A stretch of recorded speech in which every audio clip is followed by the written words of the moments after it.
Five, four, three.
Good evening, and welcome to the Reel McCoy. I'm your host, Meffistoe, and always with me, my hetero life mate, Oh My Feelings. How are you, sir?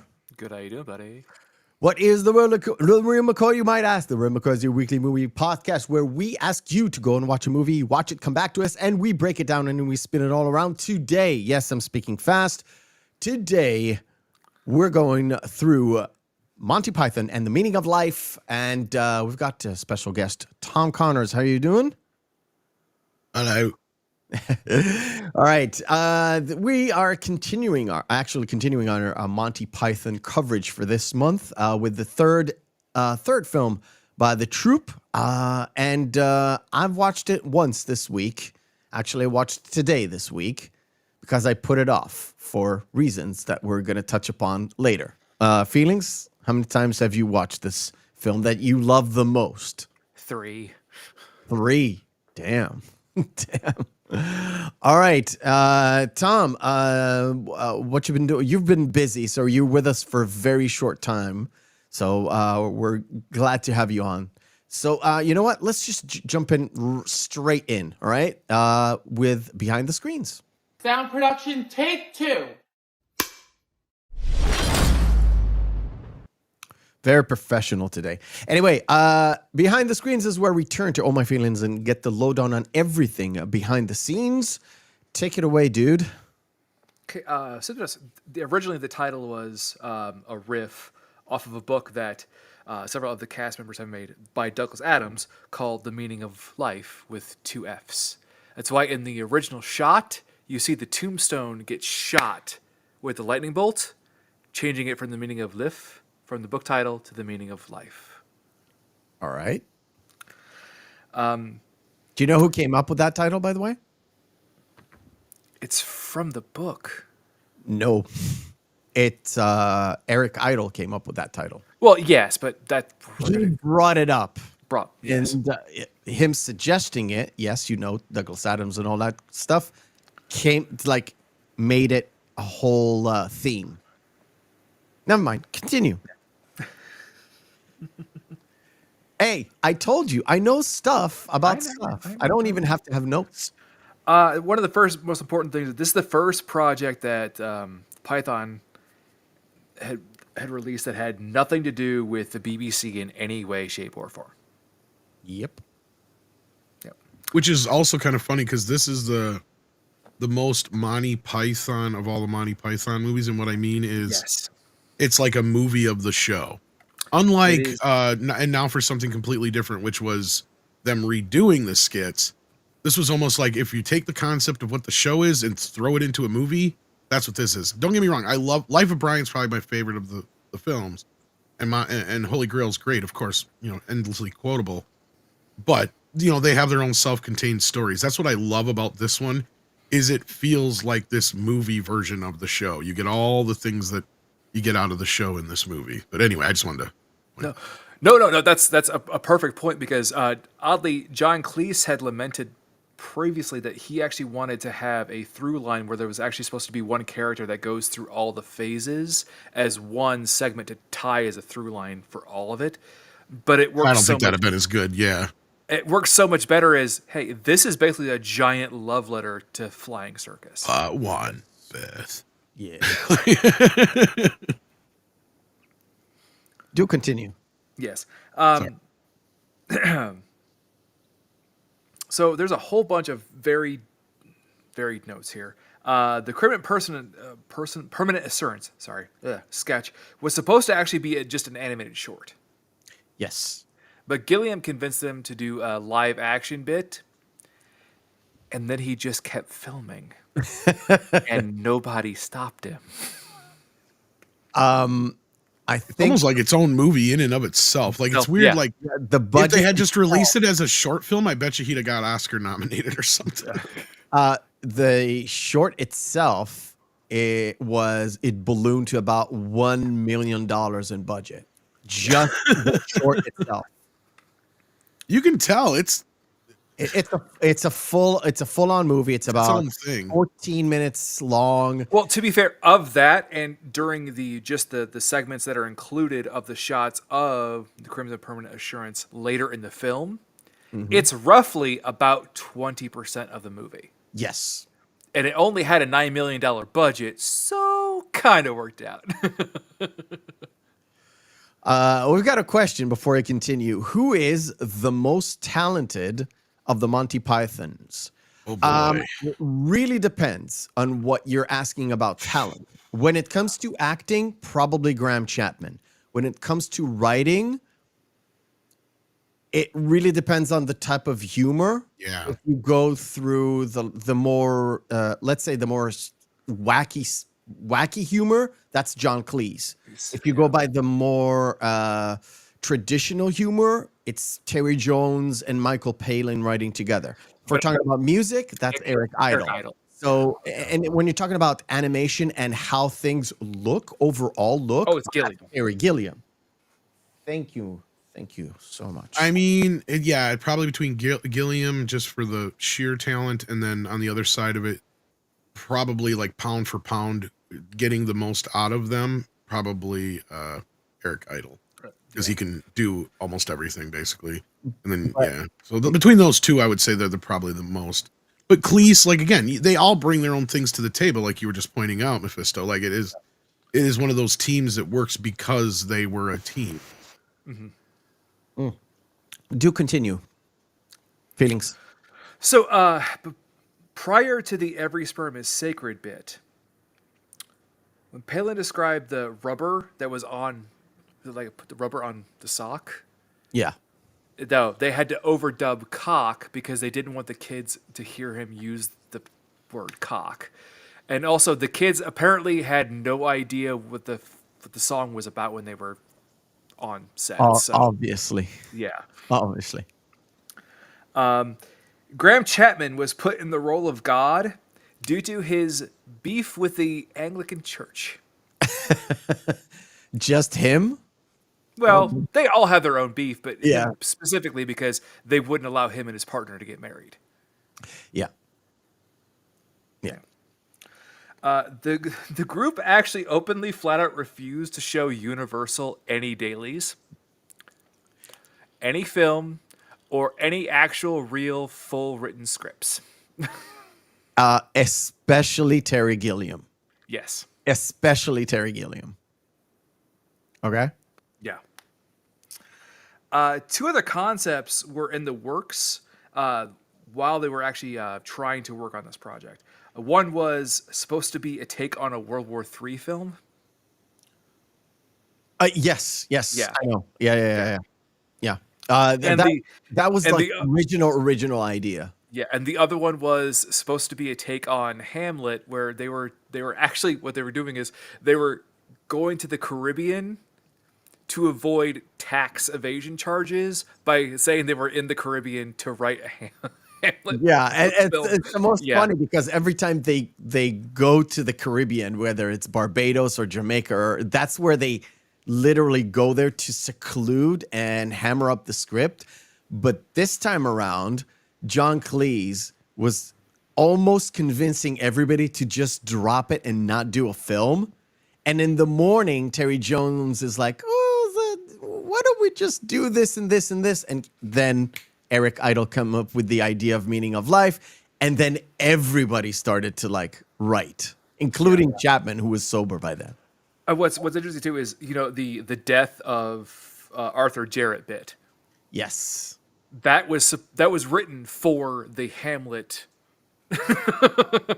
Yeah. The pseudo Hamlet Caribbean film, which obviously never came to light, which actually I thought would be really, really funny. But the Mr. Creosote sketch was actually supposed to be was written for Terry Gilliam, but Gilliam convinced Jones to play Mr. Creosote. Yes. You know why? Well, He didn't want to sit for makeup. Yeah. Well, obviously. And also, I think what's great too is the fact that the sketch was almost completely written out, but Cleese was the one who fought for it. Yeah. Yeah. He said it would tie in with other things that made it better. Yes. There was the also on that bit, Porchester Hall had to be cleaned of it was like 125 pounds of fake vomit. Yeah. In under 1 day when filming wrapped there, because there was a wedding at the hall the next day. Yeah. They were actually there 3 days, and then the last day they had to clean it. Well, Yeah. formally clean it. Yeah. But it's the room stank out of actual vomit. Yeah. Grant Chapman insisted on the organ transplant and the hospital scene, especially all the notes in the hospital scene, because he was a doctor. Was a doctor. Yeah. And he also played a doctor in the Zulu sketch as well. Yes. Yeah. Not as effective one, but Well, we'll get to it when we get to it. the virus is very, very tiny. Yes. Anything else? Well, the Galaxy song contains obviously a lot of errors. Yes. Do you know that they've redone the song 3 times now? I haven't heard the recent versions, no. But Most notably, it's the 2014 version that really brought in actual astrophysicists to get the numbers down correct. yes, but there's also a funny stage bit because Eric Idle and his writing partner DuPont, I forgot his name. They were on stage with Brian Cox on the Cambridge Science College, because it's built out of different colleges. So the Cambridge thing, the Cambridge University. They were at the Sinus whatever meetup, and Eric Idle sang the song while Brian Cox was like mending it. It's like, okay, this bit was correct. That was on the cusp. It's a funny bit. It's like a 5-minute video. It's funny. Somebody film it from the crowd, like on a cell phone. Anything else? From there, we'll intersperse things. I know Tom has to go soon, so Tom, It's your moment. In the Time. It's your moment to shine because you have to play the game before you leave. It's missing. Oh, I got a little time yet, and we're good. It's missing marquee.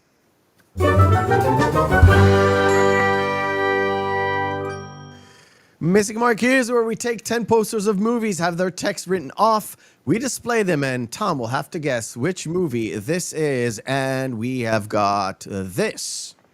Cocoon. Cocoon. That would be Electra.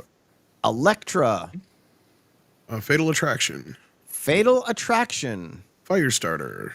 Firestarter is correct. Meet the Parents. Correct. Oh, this one's Paycheck. Paycheck is correct. Soldier. Soldier. The Graduate. The Graduate. Looking at Running Man, I believe. Running Man is correct. And Total Recall. Get your ass to balls. That's right. That was quick. Consider this a divorce. 34 seconds. That's a new record, I bet. No, Oh no, not yet, Tom. I'm sure. 32. Oh, Jay, don't worry. We 30 have an seconds. ongoing feud between Tom and I. Tom, I went because Oma Feelings was like, I went out, I was like, Tom did it really fast. I think he broke the record. And Oma Feelings was like, no, go check the tape. I did check the tape because he's a good friend of mine, and I will give it to him. It's 32 seconds is the actual record. With hesitation in a bit, but we know your stuff, Tom. Oh yeah. That's why it's always fun to have you on, buddy, because it's like, can you do it? Yeah, I wasn't even trying to do it very fast. I was just saying them as they came up. But yeah. you know what's funny that me and all my feelings were talking about it. I'm working on having like posters that are from either Chinese or Japanese. Where there is a text, but because you're not Japanese or Chinese, you need to guess by the picture. Now, the Japanese posters are phenomenal. They're so good. They're sometimes better than like anywhere else in Europe or in the States. They're really, really good. You know, really fun is if you do like some of those wackadoo ones that come from. Oh God, what is it like India and some of the other places? That's what I'm thinking. I'm thinking of the ones from like Indonesia and Africa. Indonesia and stuff What is this supposed to be? What? Yeah. It's like Gremlins, but it like looks like something like Shrek. And you're like trying to figure out what is that? Oh God. Don't worry, Jay, don't worry about it. I know you know a lot. You'll get your chance to prove yourself again. Don't worry. We know you know. Anyway, guys, let's begin with Terry Gilliam going crazy and basically taking over the start of the movie. Now, this particular bit, this Crimson accounting or whatever Permanent it is, assurance, which oddly enough was for its length was actually cheaper than the other most expensive shot in the film. which was The entire Every Sperm is Sacred. that cost more than $1 million. No. The most for expensive length. thing in the movie was the most expensive machine in the hospital, of course. Machine that goes ping. Yeah. No, the machine that goes bing is just a machine. No, I know. No, Yeah, that's true. This is just the most expensive machine in the hospital. Aren't you happy that you have it here? Right? Anyway, this sure it does. whole bit is like most of the Pythons said that we gave Gilliam like a carte blanche, and he just filmed and filmed and filmed, and we kind of went into the studio. He had a bigger studio than we did. That's what they said. I was like, oh, that's very interesting. Now, where originally this thing was supposed to be is where it is later on in the movie. So it's supposed to be somewhere between the midlife crisis thing and the autumn years, somewhere there, where there's that bit where it's the corporate thing where they're sitting around and talking about, they need to have more hats. Well, no, people they're need actually to talking have about more the hats. meaning of life, and there's like, and what's step 2? The meaning of life. Huh. Yeah. So what is this about the hats again? Exactly. So that whole bit, that's where this bit was supposed to be originally. But because it ballooned to be this massive thing, they just said, well, why don't we just put it in like the start? And then just like they invaded that whole, section, the financial zone, that's where they're going to invade our movie later on. Well, and that also was it's a callback to the original Swedish bit from the Holy Grail. This part has invaded the film. We have taken steps to rectify this. Yes, kind of exactly. And the fact that it has like the Acme, Acme. Oh well, if you look at the lists of all of the corporations that the financiers own, they're either callbacks to Looney Tunes, to various like sketch comedies from the BBC, or just flat out actual references to what happens later in the film. Like especially like the one guy specifically, he's writing the Liver Donors Incorporated. Yeah, and I don't remember exactly, but I think the parrot sketch is also kind of written into, there's something about a parrot there. Whether or not they're referencing this one, even though the main guy, the main like captain, doesn't have a parrot on his shoulder. He has a pigeon, because it's the UK, so there's plenty of pigeons around London and stuff. I still love the line though: desperate and reasonably violent men. Yes, desperate, reasonably violent men. And I like the fact that when they continue forever. If everything we known about the world wasn't tragically wrong. Yeah, and the fact that it's like, you get this, you do this, you put the kettle on. Some tea. Yeah, put the kettle on, go make some tea. And she's the only woman working there, so she's obviously making the tea for everybody. But apart from that, to be fair, this is my least favorite part of the movie. Seriously, I did not get the humor in this at all. Apart from it being completely absurd, I was lost with this thing completely. I fully admit, I even told you backstage, this is my least favorite Monty Python movie. I loved Flying Circus, I really did. But for me, this is the least favorite thing that they ever did. Really, because this to me seems like it would fit right into any one of those shows. Yes, but I think I'm just like John Cleese in a way, that I want to have that sort of through line to get what they're going for. The only thing I didn't mind about this movie is the fact that they're like not finishing the sketch properly, or they're finishing it on on a musical note, because the whole point is, and Eric Idle even said it, this is not a movie, this is a musical. It disguised as a sketch movie, and he's kind of correct, kind of right. Yeah, he's got nine musical parts in this. I think maybe it's seven. I think it's like seven. I think. Yeah, seven. Yeah, seven. And anyway, so that whole first bit, again, 15 minutes or 14 minutes, and then it later on does another 5, 6, 7 minutes.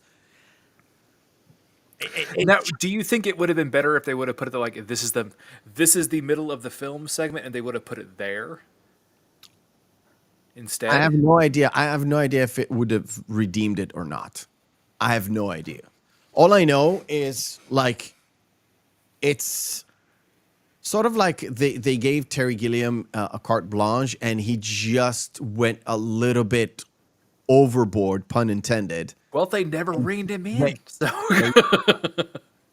Because to be fair, other Gilliam stuff I like. I even like his earlier, Nobody Likes Brazil, and I haven't seen Brazil. That's a lie. That's a lie. Nobody likes Brazil. But hey, I like Baron Munchausen, which is considered to be not good. Now, Munchausen, I'll agree with you on that one. And Munchausen is also kind of disjointed because it goes from scene to scene, and like there is a through line, but it's pretty crazy because Baron Munchausen is supposed to be out of his mind. So you go into his old stories as these new characters getting younger. Yeah, and that's why when we're going to get to it later, but unfortunately, Tom won't probably be with us by the time we get to that point. But Right.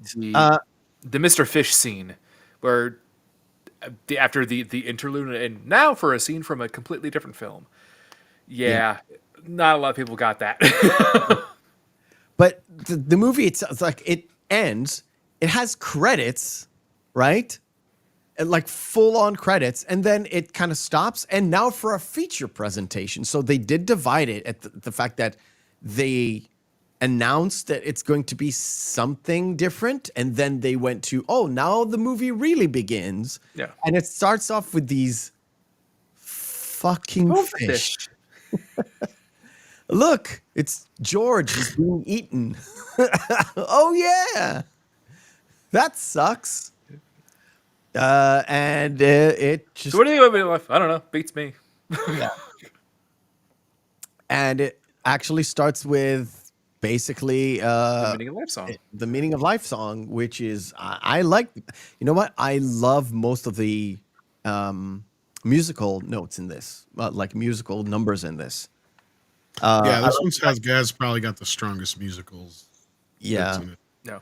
Like Monty Python and the Holy Grail. Like the only real decent song that you could probably really remember is the Robin song, because that's the only one that plays throughout. And then otherwise, like, yeah, I mean, Life of Brian's good. Camelot The theme song. song's good. Yeah, the Camelot song's good too. But then like Life of Brian, yeah, the opening song's good. But other than like Look on the Bright Side of Life, what obviously, else you Look on got the there Bright that's Side of really Life. great? Yeah, I was gonna say, outside of that, that's like the showstopper there. This one, each and every song is memorable, right? Especially Every Sperm is Sacred. Like, who doesn't laugh every damn time you hear that song? Well, It that is is even so the little freaking interlude hilarious. before the Mr. Creosote song, where it's just the Dick song. Even that's just like, Yeah. it's And we even brought up the Galaxy song already, and some Yeah. other stuff. Like, yeah, there's so many great numbers. Even the theme song, is great. So, yeah. it's a Christmas in heaven. I mean, For some reason, my wife really likes the Dick song. I was like, interesting. it's a jaunty little ballad. It is, but it's to be fair, every single one of the Pythons, in terms of making an impact on the writing or on something that is in their wheelhouse, is there. So like, I'm not sure about the liver thing, but I'm pretty sure that John Cleese and Graham Chapman wrote that bit in. They just didn't write it as gory, but like Terry Jones, who directed this, just said, just go with it. And even Terry Gilliam said, wow, that's way gory than even I would have done. It's like, and it worked because it. Yeah, especially when he reaches in and just pulls out random viscera and just like juggles it around and throws it away. And Now, I just want to say, supposedly, this is all the medical stuff in here between the baby being born and the transplant scene and all this stuff here. This supposedly is what inspired Tom Green to do his bit in Freddy Got Fingered. really, Yes. What That Daddy? was- Would you like some sausage? Or No. The hospital scene where he's literally swinging the baby around his head. No, and there's I know. blood everywhere. Tom, and all that crap. Yeah, I'm sorry. yeah, I'm just obviously. messing with you. I would hope so, but yeah. Yeah. This is like, oh, the baby. See it? my thing is this, and this is just after my kids were born. The stuff that is like, who are you? I'm the father. Like, go away. Only okay, people that matter need to be here. It's just like, and she goes, when she's getting, just like, oh, don't worry, nothing, dear. You're not qualified. And the whole thing it was really Graham Chapman's condemnation on the medical profession and Yeah, how it became so sterilized and all about just everything that was new in technology, and it was no longer about the bedside manner And this is something that is very British humor, but any country that has some sort of like an institutionalized medical stuff like the NHS or whatever they have in Canada or stuff that they have over here is the fact that, oh, the administrator is coming. We have to like make sure it looks kind of we know what we're doing and we're using the best equipment. Because he's just like, even bring in the most expensive machine in case he comes by. Yeah, in case he comes by. And it's something that if you're coming from the States, it's really hard to get. But if you're in that system where, oh, it's like state sponsored stuff, yeah, we know all about it. And when the administrator comes, it's like, oh, we wrote things off, and it kind of acts like a guy not from that system, more like a capitalist system. It kind of doesn't really fit. And that's what made me laugh, to be honest, in that particular thing. Well, what's great too, I think Tom, you can agree with this, is at the beginning there when they bring in all the machines, and this is Graham Chapman's like biggest condemnation, where they're like, we're missing thing. Oh, patient. Yes, and the patient is like, where's the patient? Oh, she's right there. And at the end of it, when she asks, boy or girl, isn't it a little bit early to start imposing roles on it? It's so funny how that scene in the one from was it Life of Brian? Yeah, Dr. where they're Brian, with the whole it holds up till today. Yeah. And the fact that everybody leaves the room. Call me and Loretta. also too is like, oh, you might have suffered from postpartum depression. A whole lot of happy pills for you. Yes. A whole lot of happy pills for you, and everybody leaves, and we need to sterilize everything, like sterilize the baby from the mother and everything, until the time comes. Isolated and we're done. So let me. If you want it, you can get it on what it was, VHS, Betamax, or Super 8, or he gets out. Yeah. That's something that held up because back in the day they wouldn't really film everything, but nowadays you can go into a hospital and buy a it's called a media package over here, where they have they have security cameras everywhere, but they use the security cameras, which are 4K, and they film everything, send you a disc in the mail. They don't even give you anything. They send you a disc in the mail with everything from start to finish, whatever you want, as long as you pay for it. There's a big hospital in my town right here that is one of the biggest places that they literally have a full building just for maternity ward. It's like 4 or 5 floors, just a maternity ward, and they've got everything. Yeah. Well, and what's funny is that it was probably more so commenting at the time that this was the beginning of this obsession with, VHS camcorders and Super 8 camcorders and beta camcorders were just hitting the market. Yeah. So you had a lot of these guys that were constantly filming all these weird events. And one of them that was more persistently happening was the birth of a child.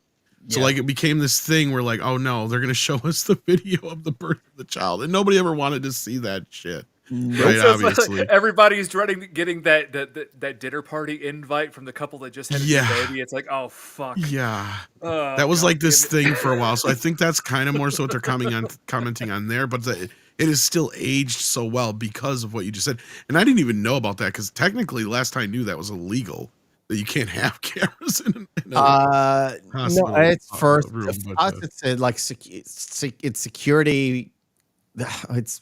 It's all about over there. I'm assuming it's probably a little different, but yeah. Security about people being annoyed with doctors. It's okay. And they have the security on because, well, it's not in every room, but if you buy the media package, it's in the room where the media package is. You sign up for it, you pay. I'm assuming they probably have something similar here. Yeah, you can pay up to $5,000, and here I would have to assume so. Yeah, Tom, for specifically for maternity wards, it's specifically for maternity wards. Some of it's for the doctor's protection in case of attack, all that stuff. So, they're filming you constantly. They just don't sell it. Exactly. Well, as far as I know, it's still technically illegal in all doctors' offices to have one in the U.S. But the one that was really very of the times is the people holding the camcorders are Japanese, which was Yeah. you know the whole like, thing about the Japanese like filming everything. Oh, and it's like, chef's kiss commentary. Yeah. Wow. That's why I love Gremlins too. yeah, that's right. Work a camera. I am a camera. All right, so Michael Palin. I don't even remember his name in this, and it's like I know the We gotta sell you all for experiments. character doesn't have a name either. I've been laid off. Every kid has a name. I'm going to have to sell you all for medical For experiments. medical experiments. And I love the rebuttal from the kids. And one of them goes like, "You could have had them pulled off in an accident." Exactly. Oh no, Like, God's too clever for something like that.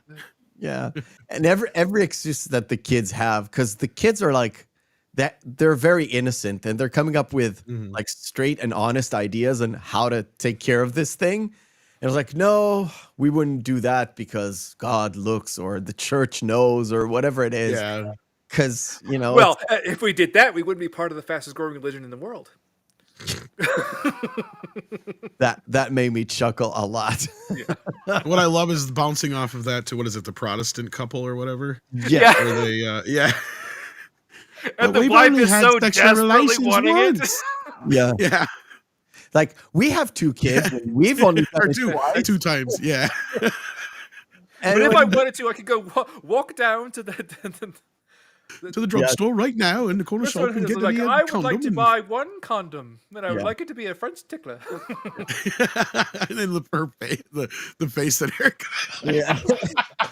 He goes off the, it's every time he's saying like French tickler, what he said, like a black mamba or whatever. It's like, A bunch of different things. Yeah. what the fuck? And he's all getting hot and bothered, and it's like, oh my god, oh really, oh, that's the type of comedy that I would expect from the Pythons. That's something that was like, this made me laugh so hard.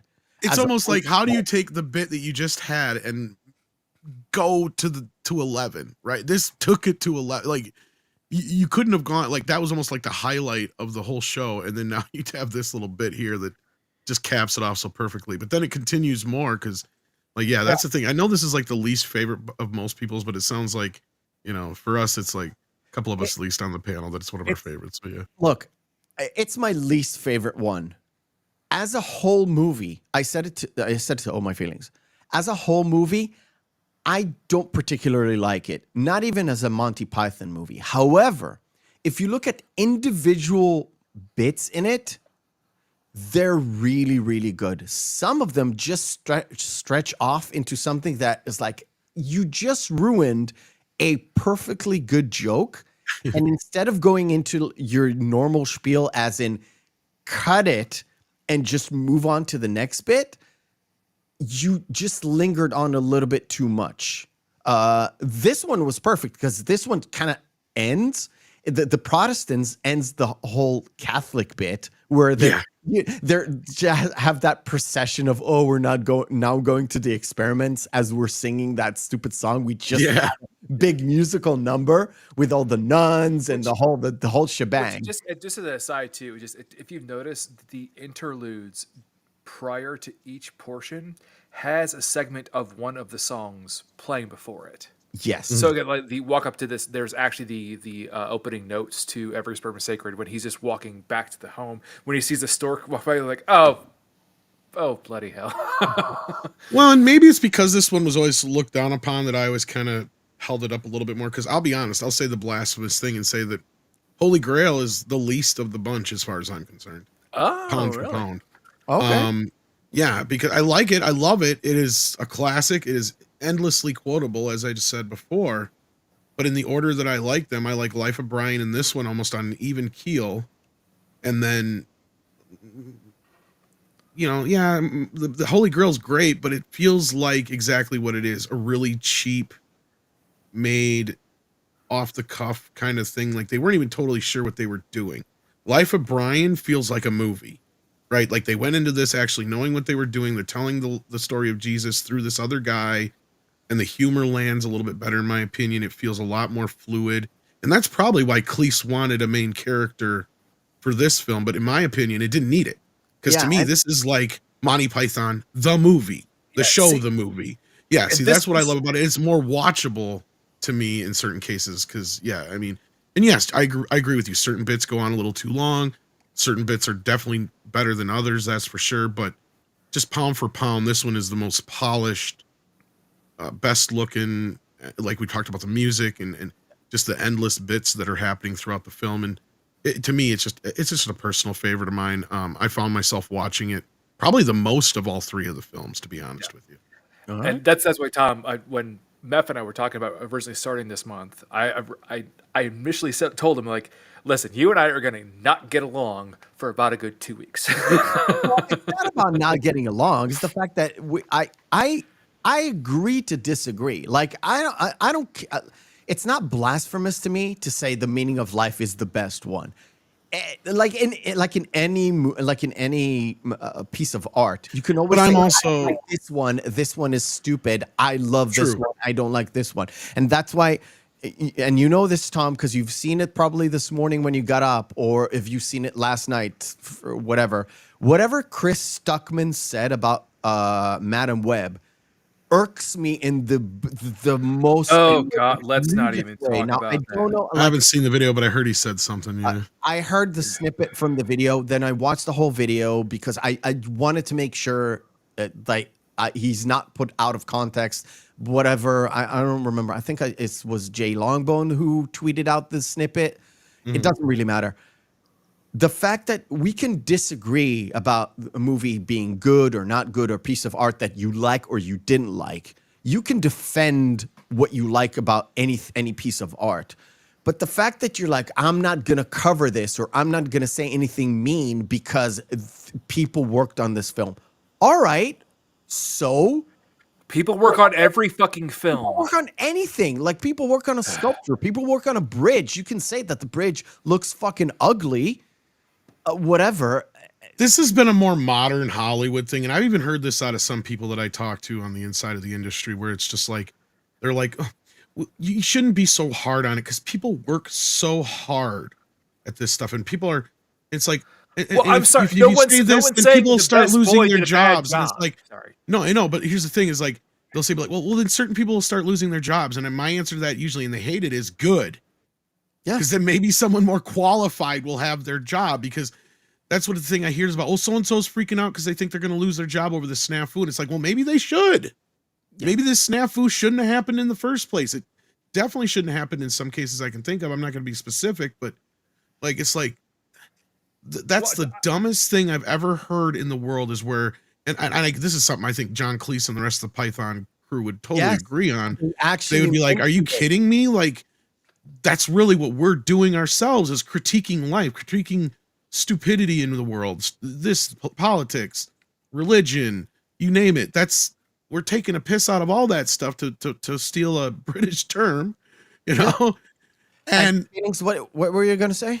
And a critic is kind of doing that, but in a way of just pointing at it and going, well, this is good, this is bad, this is what I liked about it, this is what I didn't like. But anyway, continue. Sorry. Well, I think that's the biggest cop out, to say, well, a lot of people worked hard on this. Well, I'm sorry to say, you know what? The biggest, one of the, well, not the biggest, but one of the worst terrible things that come out of last year was Velma. Yeah. The animation in some of it was very well done. Does that mean the animators should not get work anywhere else? No. But people could see their animation and go, well, you obviously did a good job, so I'm going to hire you for this. Now, the writers, on the other hand... Yeah. It's the same with fucking the Kevin Smith team. I was just going to say, that's the best example I can think of it. Thank you, Mephistoe. Animation is fucking fantastic, yeah. but the story is fucking dog shit. Yeah. It's you can polish it all you want, it's still not going to be it's the same good, thing right? with The quality is what matters. Oddly, with the live action Cowboy Bebop. Yes. The cinematography in it is great. The direction in it is great. The story in it is fucking garbage. Well, and to hear a critic actually say that is just, it makes me, I haven't seen the clip to be real. Yeah, but just going off of what you guys said, I kind of figured that's somewhat, because that's, like I said, this has been this common mantra And what that makes me feel like is somebody gave him a call, freaking out at the studio or somewhere within this production, going, please, just say this, because this is, people are worried about never getting hired and losing their jobs again. It's like, good, maybe they effing should. Because this, I don't know if you guys read it, but the D files that have been coming out of Film Threat. Oh, I've read them. Like, this is the prime example, right? Is these animators who come in where they have had more training through this Women in Animation program to learn how to get rid of the old white animators and steal their jobs than actually do their jobs. See, that's the difference. Instead of actually training these people through these programs and making them worthwhile and earn their way up the ranks, no. Their trick is to teach these women how to spot problematic men and get them out. I am not even kidding. This is in that article. Right? Like, I'm laughing because this stuff is on their website that you can go and check out these lectures on, and all this stuff to go through to figure out how to basically cancel these men out of these jobs and then steal their roles without actually knowing how to do the work. I'm going to bring this back to the movie, and I'll tell you how. Please do. I'm sorry. Yeah. I'm telling you how. I want us to be a little bit more focused, just because I don't want to go on a fun tangent, because I've got absolutely, yes, I've got plenty to say. Regardless, the stuff about the humor, and it's very, very interesting that, because the next part of the movie is something that is completely British. Now, it doesn't start here. It starts with the morning prayer with the headmaster and the chaplain, right? It's Michael Palin and John Cleese. Gosh, we're all really impressed down here. Yes, it's really funny, and it's really taking a piss. And it's something that came up kind of last week, because we talked about John Cleese and Michael Palin actually doing a debate on a morning show or on an evening show with an archbishop and a born-again Christian that criticized Life of Brian and how much they're like making it like taking a piss about Jesus and all that stuff. And Palin and Cleese said it specifically. We are not joking about Jesus, because on our research, we found out Jesus isn't really funny. What's funny is people hearing the gospel and then telling it to their friends and their friends' friends, and now his teachings are getting so distorted. It's kind of like when you hear a joke at a comedy show, and then you try to retell it, and it just doesn't quite work the same way. Yeah. Well, it's like a game of telephone or a really bad version of multi-level marketing. And look, and most people, understand that, but go ahead. And to bring it to this movie is the fact that this whole entire scene, trying to get you from childbirth into adolescence, which is this entire bit, is learning the ropes, is getting to be taught in school, is the fact that this is a public school. Now, I mentioned it last week, and I'll mention this week. Public schools in the UK are not public. They are private schools. It's a whole system. Think about Hogwarts, right? Think about the whole house. The house system in Hogwarts is based on the British house system in the public schools. That's the whole bit. The whole bit is, getting them, the whole bit about you going to go to the hairdressers and then going to this place and playing the rugby, and you put the stuff on the different pegs to make sure you're not disturbing the class. That whole thing is very, very British. But because it's so absurd and so over the top, it's there to make you laugh. And they knew it from Life of Brian. They put it in Life of Brian for a little bit, and now it's full on display, because this whole bit with the sex talk with the headmaster. As an aside too, the headmaster's kind of ramblings beforehand, and then also after, when he's talking to the boys about like where to sign up and everything, and also the inherent joke where the schoolboys are actually. They're actually perfectly behaved, and they only like he's coming. They're only rowdy right before he comes in, so he can tell them, "Okay, silence." But John Cleese based the ramblings off of his actual public school headmaster. Yes, it's complete. He said it in an interview. They wrote it in, and when he like he said, I want to be this headmaster because I had this headmaster. His whole getup even is exactly like his old headmaster. So it's so that, but they take it into the absurd where he's teaching them about sex. So we get to the actual sex part because he already talked about everything. He talked about foreplay. He talked about everything. It's Well, now you have to love you have to love the little Murphy bed that's a 4-post, and also the bed and you don't have to go stampeding toward the clitoris. yes. How about how about a kiss? How about a kiss? For me? Yes. How about a kiss? And it's you would. The whole point is you don't expect that from that teacher because he's so prim and proper and sort of strict, and you get that plus that whole kind of exchange between the married couple. Oh, we have to go to whatever for dinner. Like, oh, That's fine to get me out of work. if you must. It's like, oh, I've been in that conversation too, but I didn't fuck my wife in front of kids, which is just terrible, terrible. And you have to give it to the teen actors that had to sit there just through that and just yeah. And you know what John Cleese said? He said that when we got to that bit, it's like everybody they've worked with, like the crew, the cast, not most of the cast and the crew, they've been working there for ages, even like since sorry. bless you, since Holy Grail. He said that it was embarrassing, but it wasn't really embarrassing because most of the people there are people that they've worked with before, so it didn't really bother him that much. Yeah. He said that everybody was professional, everybody was courteous, and there were no issues. So they just did the bit and got on with their day. But it's still kind of crazy. But are you okay? You're not. No, just took a sip of water. Wrong pipe. And then it kind of casual after that whole rugby scene. It kind of casually moves over to to the World War I. This is by far the most Python-esque. Yeah, I think so. All right, let's answer a question. Right, Brian's asking question. I'd heard about the spat. If I've heard about the spat between Eric Idle and John Cleese and Terry Gilliam, what that happened this week, I have not. I heard a little bit about it. Basically, Eric Idle was saying that Gilliam's family has totally fucked up the royalties and they haven't made any money off of Monty Python in years or some shit like that.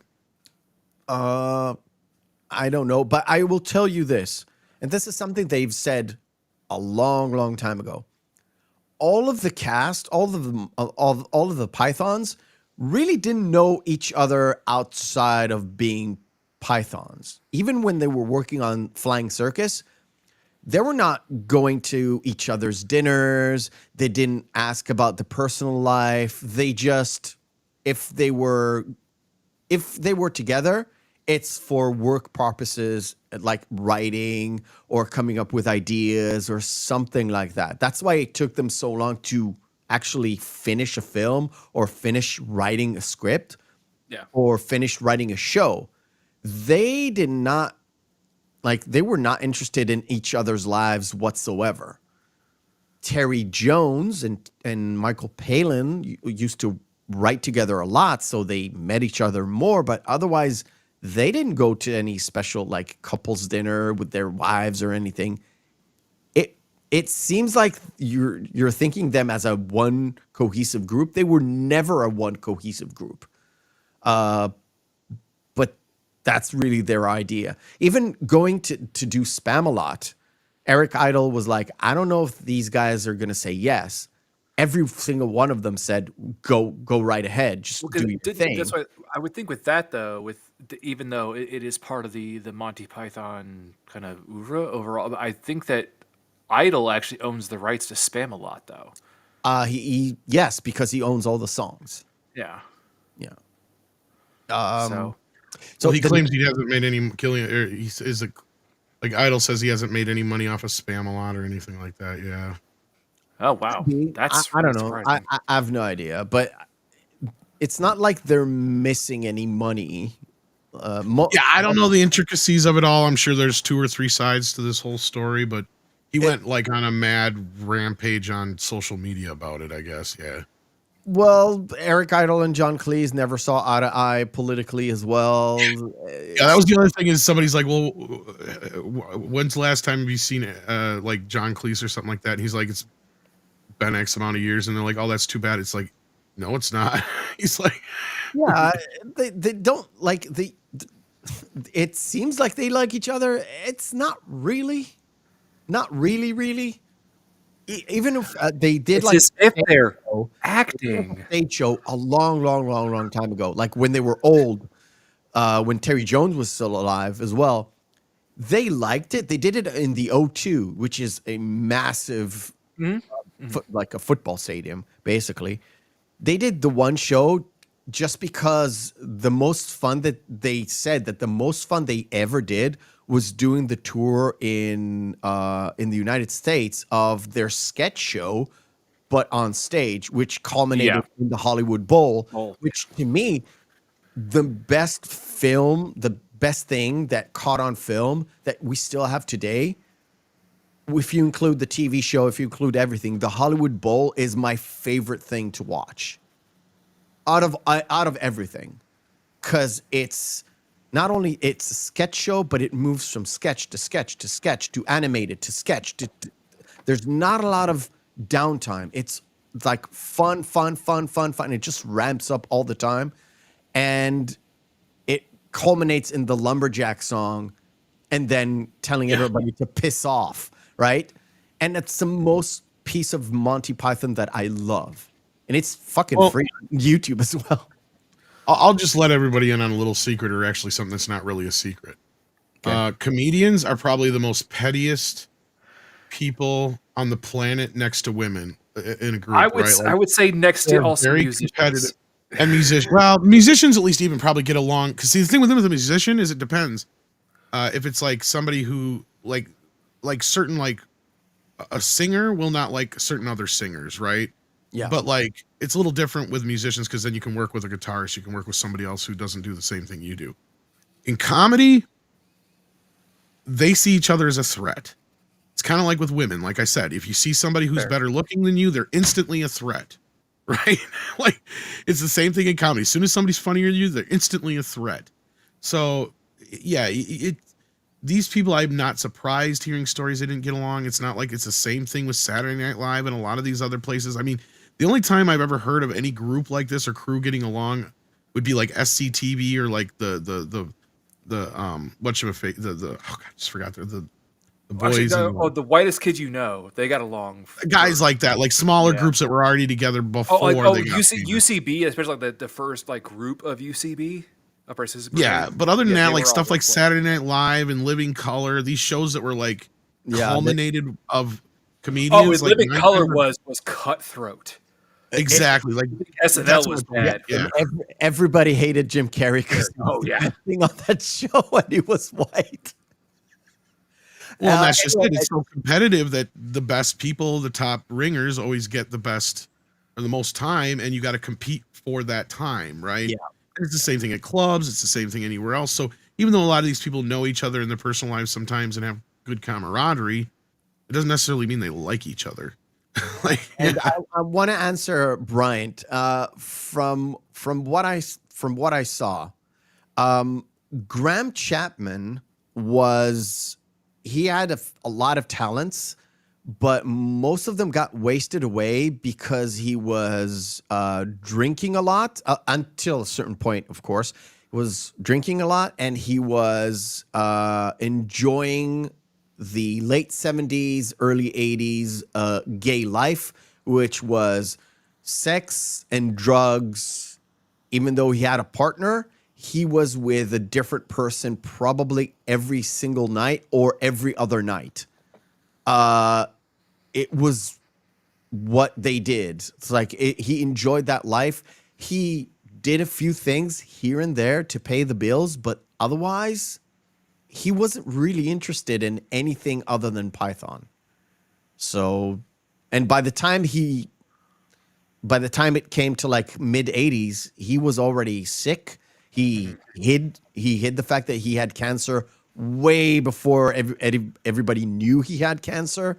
And by the time everybody knew, it was Way too late. way too late. It's like way too late. And the fact that he told them and he said, that's okay. I'm a doctor. I know where I know where I am, blah, blah, blah, blah, blah, blah. And he just, everybody knew he was going to die, but he kept face. It's the funny thing about Graham Chapman in the 80s, past this movie, is his funeral.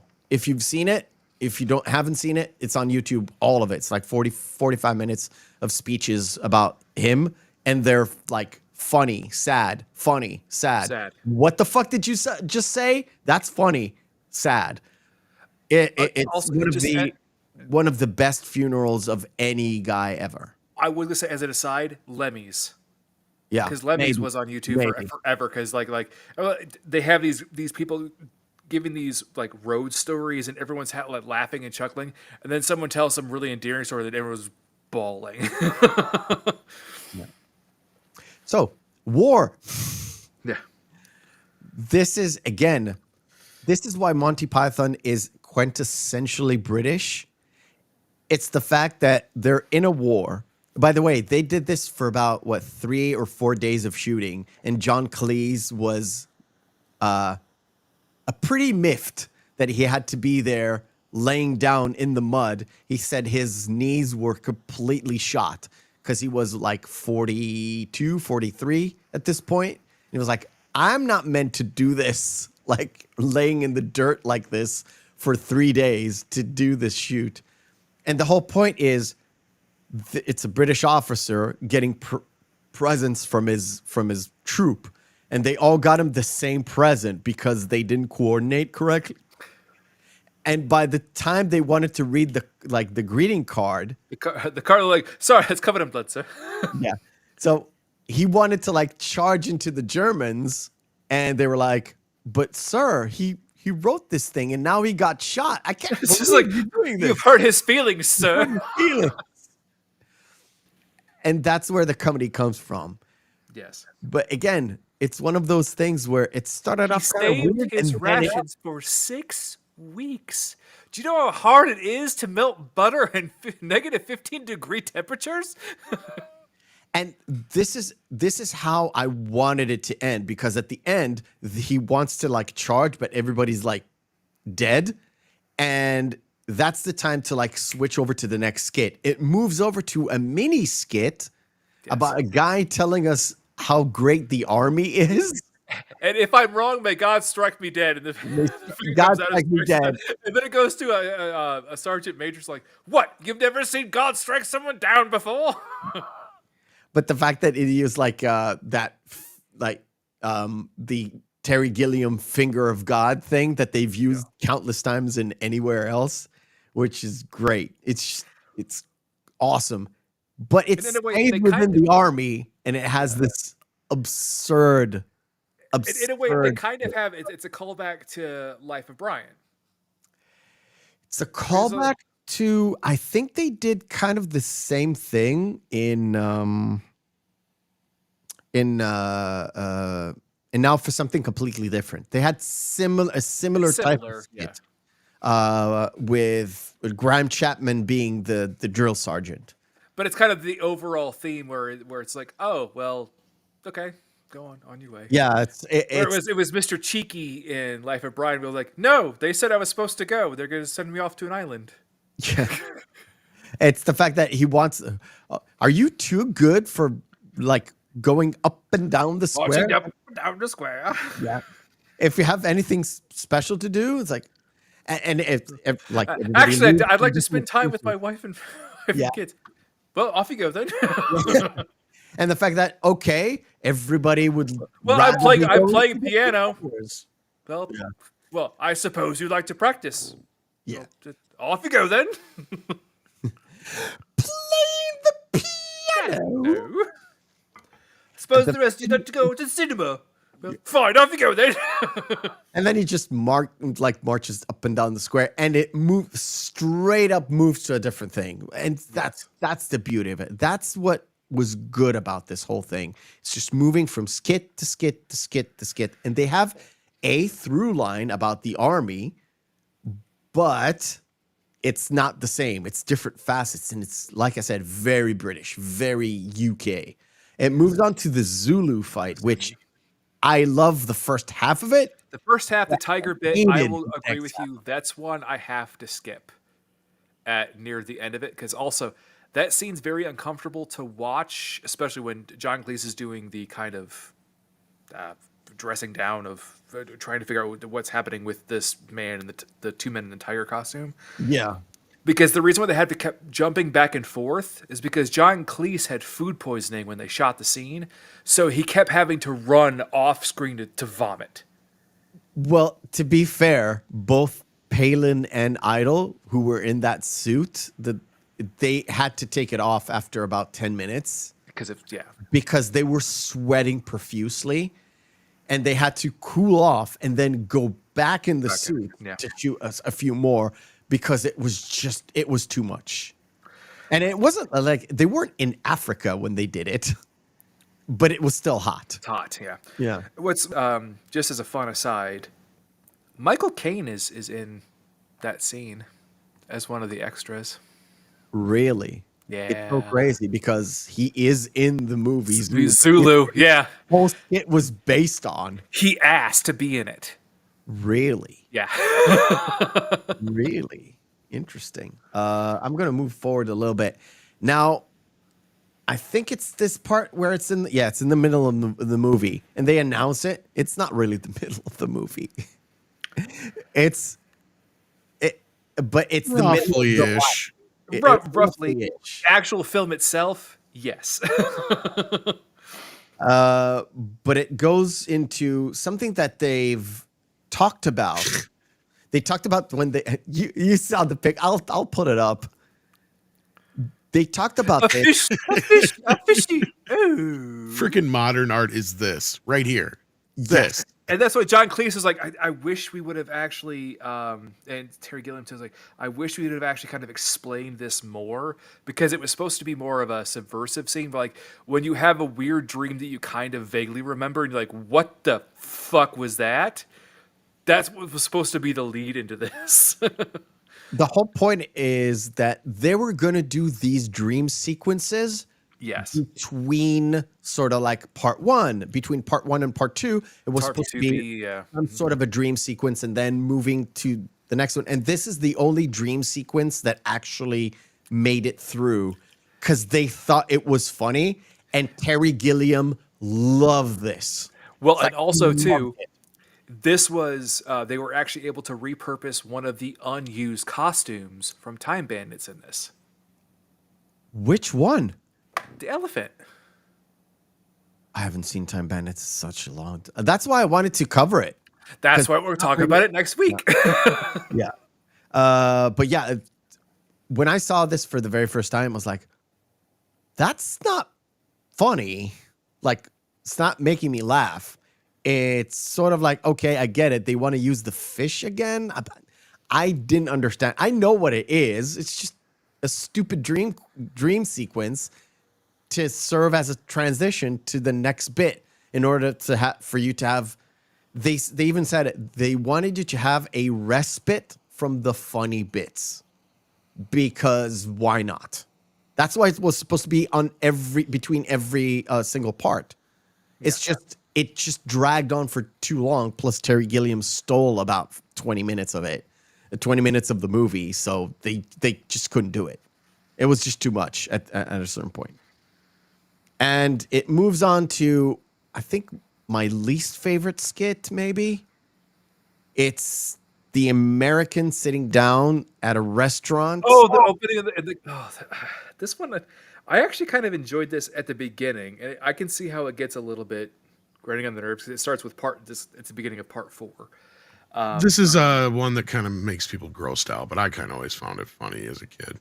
Oh, that's Mr. Creosote. That's No, later. that's Mr. Creosote. I mean, this particular one where the two Americans are sitting down in a supposedly an American restaurant, but it's dressed up like a medieval It's like, no, British because dungeon, but it also has Hawaiian food. Hawaiian food and Hawaiian dancers because it's an American restaurant. No, because they're saying like, oh no, it's Hawaiian food served in a classical British dungeon. Yeah. And until the food gets there, they have to like create a conversation, and they're supposed to talk about philosophers, but they're starting to like what? Oh, Schopenhauer has an S in it. No, see, what's great is the opening segments of it are like the most innocuous things, where he even says like, so we could talk about the potential Bears and Steelers game coming up, or the greatest World Series bits of all time. Yes. And then it's like, okay, you can talk about philosophers. Philosophy. Is that a kind of a sport? It's like, no. Well, it's great because they bring back they bring up the Burt Bacharach thing, which comes up later at the end. Yes. So, kind of. Because they're going on and on about this, the whole S in your name in order to be a philosopher. Yeah. But then they're talking about, it kind of rolls up to being talking about a songwriter or a singer that I didn't know and I still don't know. But they figure out, Burt Bacharach wrote the whole music, so it doesn't really fit because Burt Bacharach doesn't have any S. Well, I do love the one bit because it's kind of a condemnation on Americans and pretty much, well, most people. It's like, well, haven't you ever just wondered why we're all here? And they go, nope. Like, that's exactly what the Monty Python troupe thought about Americans in '83 or in '82 when they wrote it. It's like, yeah. And the later bit about mocking Americans comes with death. Yes, and it rolls up to death. It's basically, great. it kind of morphs into death. But before death, we've got this, which, you know what, I'll have this on. The liver donors.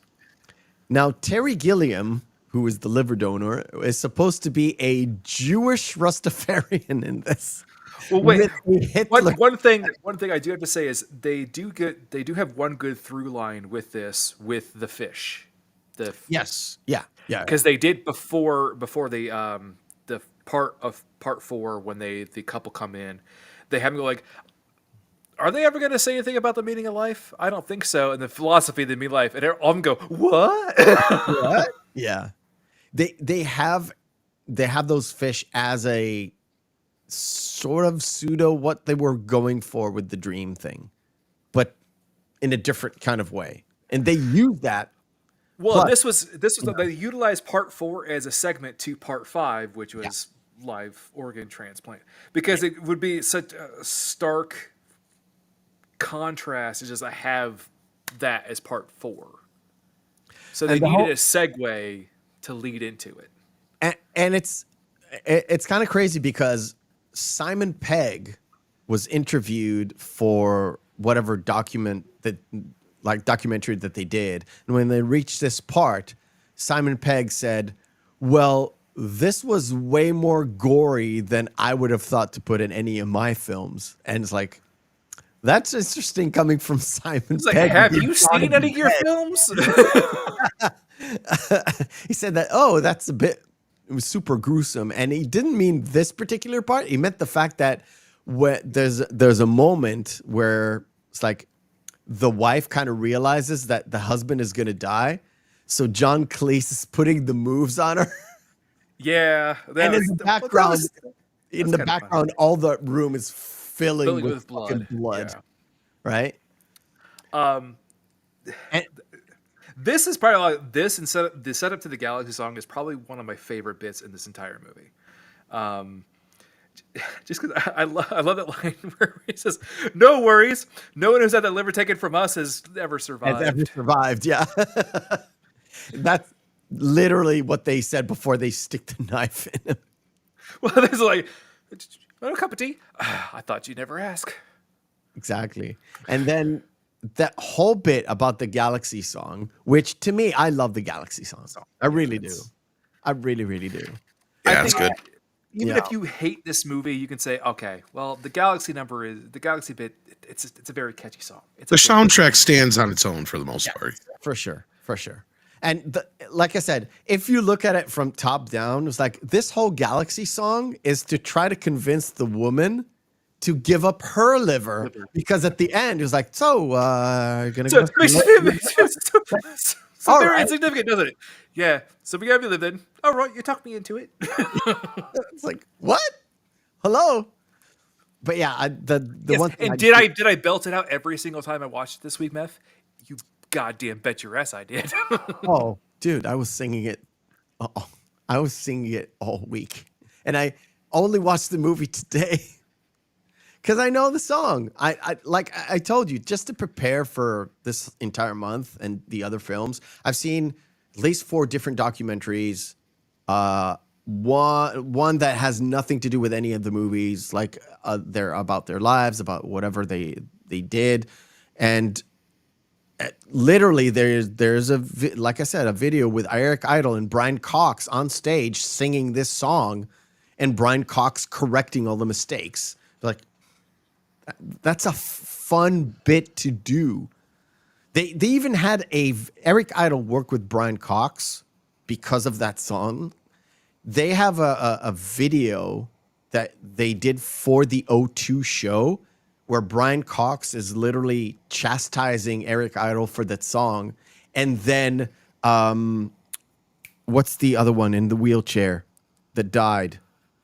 Stephen Hawking? Stephen Hawking. There's a shot of Stephen Hawking coming in and running over Brian Cox. And then driving off. It's like you see the chair driving off and him saying, "Or just get over it, Brian. It's fine." And it's those little things that are very Monty Python.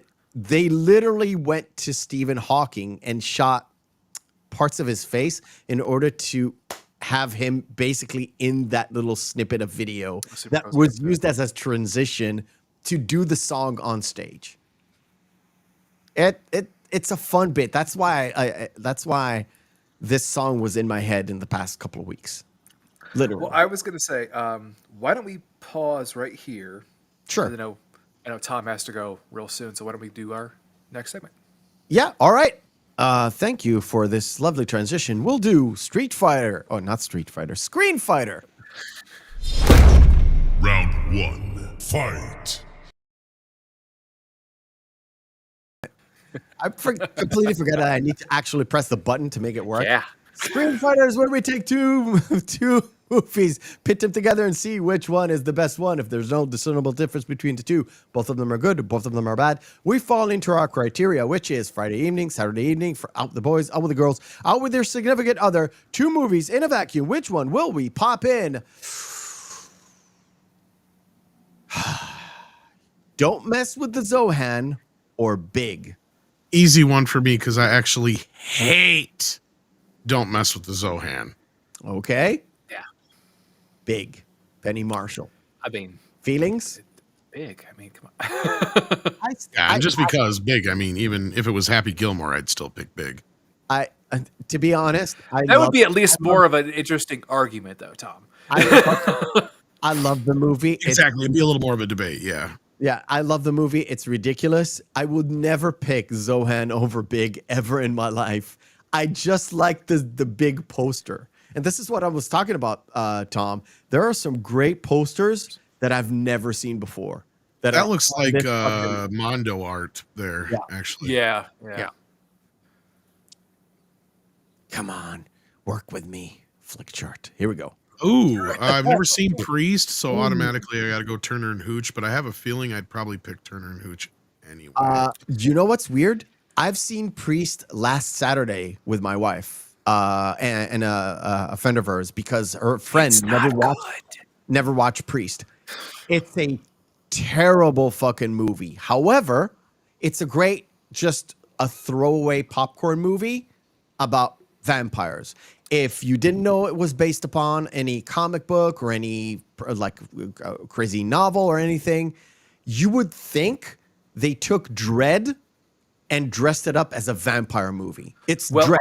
It's literal Dread. Well, it's not just because Carl Urban is a bad guy in it, but No, not because of Carl Urban. This came out a couple of years before Dread, but the whole setup of this whole thing is literal Dread. No, it's actually more like the Book of Eli. Don't mess with me. It's Dread. But- It's Turner and Hooch. It is Turner Hooch, but yeah. I would say it's one of Paul Bettany's. It's the same thing with Legion, where it's a movie like, I'll watch this on a Saturday on cable in the afternoon. Well, talking about Kevin Smith and He-Man, Zack and Miri Make Porno or Despicable Me. I really hate to give Kevin Smith this one, but Zack and Miri Make a Porno is probably one of his better movies, and Despicable Me is okay.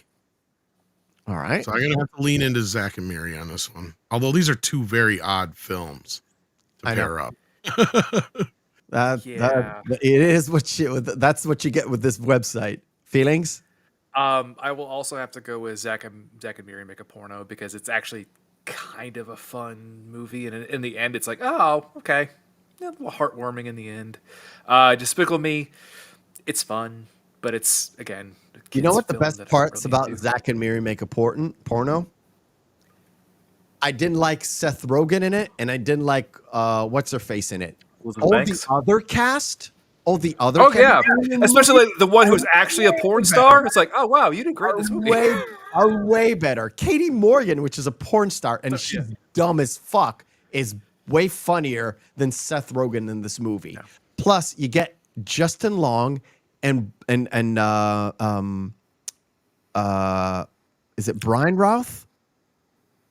What's it? Brandon Routh. Brandon Routh, who play like a gay couple. It's fucking hilarious. That and Jason Mewes actually being in another role that's not Jay, but kind of Jay still a little bit. All right, Sleepless in Seattle or Heart of Me. I don't think I've never seen Heart of Me. Yeah. It's another okay. Paul Bettany movie, but definitely a pass though. You guys would not like it. Come on. It's that 3 fucking Tom Hanks movies already. Yeah, it's Tom Hanks Day today. 2 Paul Bettany movies. Damn. Well, I mean, I wouldn't like. Is Flickchart just trying to foretell the future? It's like, hey, everybody, tell them all about November. Let's see if it might jump on us. By the way, so okay. Well, if it doesn't jump, I'm gonna go with the unpopular opinion. I wasn't a big. Oh, there it goes. Never mind. Just pick one. Well, I was gonna say I didn't like Walk the Line as much as everybody else did. So okay. I don't love Sleepless in Seattle, but yeah. Oh, this is so easy. I'm just gonna jump back to the other pair. I'm gonna pick Sleepless in Seattle, even though I'm not much of a rom-com guy. Right. It's a weak biopic for me. I know everybody likes it. I know blah blah blah blah blah. It was a weak one for me. Okay, so Ratatouille or Being John Malkovich. Being John Malkovich. Malkovich. That's a great Japanese poster too. See, I told you. Malkovich. Another Japanese poster for The Aviator. Shallow Hal or The Aviator. Okay, you have. This is an oddball one because I didn't love The Aviator. I love Martin Scorsese, but it's probably in my bottom 5 of his films. I have to rewatch it again. It's been years because I think I was trying to like looking back on it because I recently thought of this. Actually, it's kind of weird that this popped up here like very recently within the last 2 days. I was thinking like, at the time I watched it, was I expecting something else out of that movie that I didn't get to where that's the problem I had with it? Or is the movie just that dry and boring? Like, that's my question. But Shallow Hal was like one of the last Farrelly brothers movies that was halfway decent. And you could never make it now. Never make it. Oh, no. So I have like this weird thing where I don't want anybody to hate me because I love Martin Scorsese. He's like my second favorite director. Or third, maybe, depending on which day you ask me. I'm going to have to lean into Shallow Hal here. Don't hate me. Okay. No, hey, dude. Nobody. No, you're fine. Because oddly enough, Scorsese is my second favorite director, and I agree with you wholeheartedly, Tom, because I did not like The Aviator. And I was so surprised, Meph, when you said, I hate Leonardo DiCaprio so much, but I liked him in The Aviator. I'm like, I liked him in The Aviator. Yeah, what? yeah. Huh? And you know Who what? are you? We talked about this. I think it was either last week or It's like a couple whatever weeks ago. when it came up. What did I tell you? Which character I loved the most in this movie? Do you remember? It was Alec Baldwin's character who played the vicious asshole who Juan whatever who ruled Pan Am and was being a bitch to Howard Hughes. Generally speaking, like I said, it's one of the few that I kind of liked DiCaprio in the movie. But generally speaking, if it's these two, I'm gonna go Shallow Hal. That's unanimous. I don't particularly like Mr. Tenacious D, but What's so funny is this is right in the height of his powers, kind of when he was getting really, really big. is this before or after? I think this is right before School of Rock. School of Rock. Is that Yeah, correct, before. Tom? Yeah, before School of Rock. I think it's 2002 or 2003. And Tenacious D was big. 2000. Maybe. Well, 2000? they'd already released some. I think they released a couple When- of EPs. when- He had been in a couple of movies. Him and Tenacious D had kind of started picking up steam right around the same time, obviously corresponding with his career.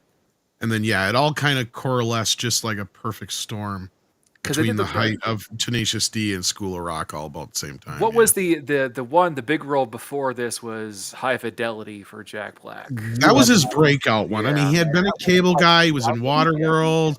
He had been in a bunch of smaller He was parts. also in oh god, which one was it? I Know What You Did. I Still Know What You Did Last Summer. Cable Guy, though, was probably his most prominent role prior to High Fidelity.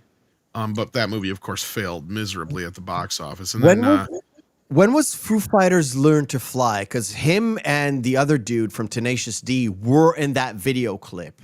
So they were already known by then. Just I don't remember when. Tenacious D was a thing. See, that's the thing. Yeah, I discovered Tenacious D during High Fidelity. Yeah. That was when I discovered Tenacious D. And at that point, they had already done the shows. This was just prior to, or right around the same time they'd started doing the HBO show. So it was like I said, just leading into it. And then the HBO show spawned the tribute album that song's on. Because all those songs are from that show. And then they went to do the movie after School of Rock. Pick a Destiny. So that was it's like 2000, 8, 6, somewhere in there. That was like 5, 6. Actually, I got it right here. Let me look. Tenacious D is one of those things that didn't really filtered out to hear, so I can consume it. I think. Well, 06. I was right. I was never like a big Tenacious D kind of guy. Well, that's right. It was November of 06 because November of 06 was Stranger Than Fiction, that Will Ferrell film when he tried to go legit acting. Yeah. You're right. But yeah, Shallow Hal over The Aviator just for entertainment. Like, it's stupid. It's like Something About Mary, generally speaking. That sort of humor because it's the Farrelly brothers. I wouldn't pick it over another comedy maybe, but over The Aviator, even though I like it more than you guys.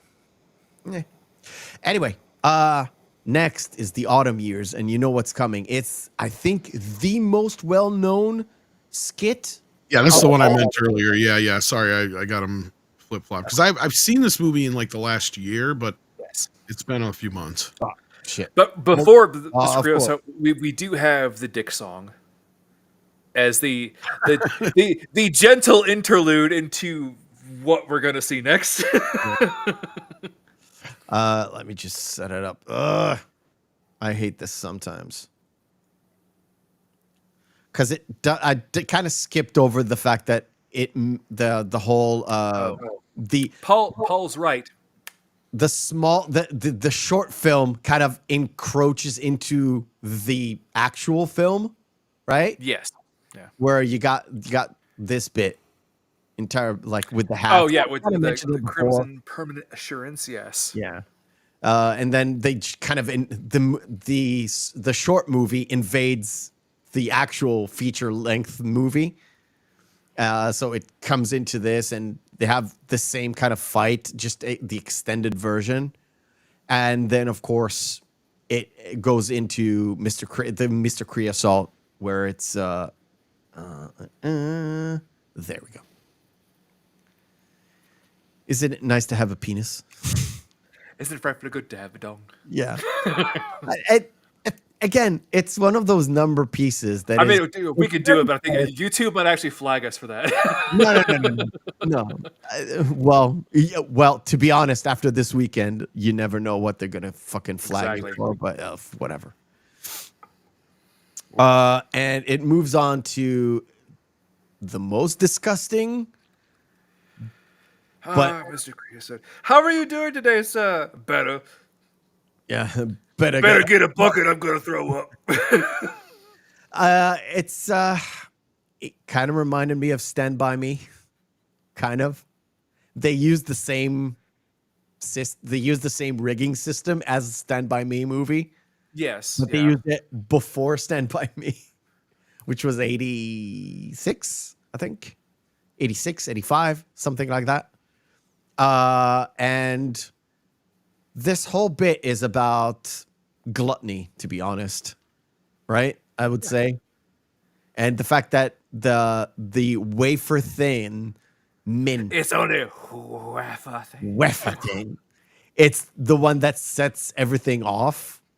And you kind of knew that the maitre d', the John Cleese character, knew it's going to set him off because he put it in and he closed it and he ran. The whole line too is like, I'll have the lot in a bucket, sir.